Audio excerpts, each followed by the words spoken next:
Unrequited love can be heartbreaking, but not all heartbreak is created equally. Today, we are looking at two very different kinds of one-sided lovers. First, the ones who do nothing. They watch from the sidelines, say nothing, and act surprised when their love falls for someone else.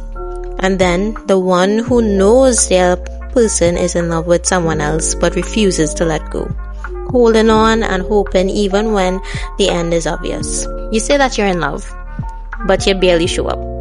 You're always in shadows, whispering, "Woe is me. She doesn't love me back." Okay, but what have you done? Have you been there for her? Have you fought for her? Or are you just waiting to be magically chosen while putting in barely any effort? Unrequited love isn't romantic if it's just passive. If the person's taking advantage of your silence, speak up. If they've made it clear that they don't feel the same, move on. Love is brave. Love shows up. And if you're not doing anything either, then maybe it's not love. Maybe it's just fear dressed up in longing.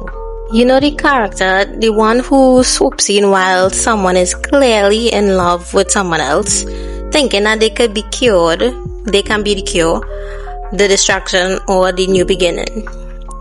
And then, surprisingly, they are heartbroken when they don't get chosen. But let's be real for a second. They knew the person they were dating still had lingering feelings, maybe even unfinished business with someone else. But they stayed, hoping that maybe time, attention, or being the nice one would somehow rewrite the ending. It didn't. It never does. They weren't chosen because they were never really wanted in that way to begin with. And now they want sympathy for a gamble they took knowing the odds were stacked against them. Nope. I am not gonna feel sorry for them. Because entering a relationship where love already exists somewhere else is like trying to build a house on a sinking foundation. You can decorate the walls all you want, it's still going down. And the next thing too is, they don't take initiative. A lot of times, you would see the person that they're interested in take initiative, know them better, know how to react, know how to comfort them, but while still you supposedly love that person, but you taking a backseat. Why would I want to be with you if you're not taking initiative, you're not there for me? This other person is there for me. So that's why more of my attention will go towards this person, because he is always around. He knows my history. He knows my emotions. He knows how I react to certain things. So he would be the obvious choice. So why do these people just ignore the signs that they are a third wheel? It's because they hope that love will grow over time. And if I love them enough, they'll forget the other person.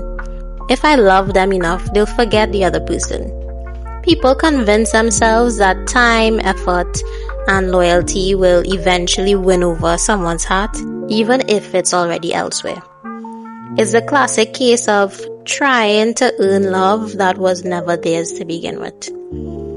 Another one is that they fear being alone. It's better to have some of them than none of them. Being with someone even halfway feels less scary than being single. They would rather face a fragment of affection than face loneliness. Low self-esteem or low self-worth. Maybe this is all I deserve. The truth is, no one wants to be the third wheel. But some people choose that position, hoping to be picked, hoping to be loved, even when the signs say you were never in the race. Love doesn't grow in someone else's shadow. So if you're clinging to someone still staring at their past, maybe it's time to stop feeling sorry and start walking away. Thanks for watching TV Peong, where we don't just watch the drama, we break it all the way down. Like, subscribe, and drop a comment. Were you ever the third wheel, or were you the one who got away?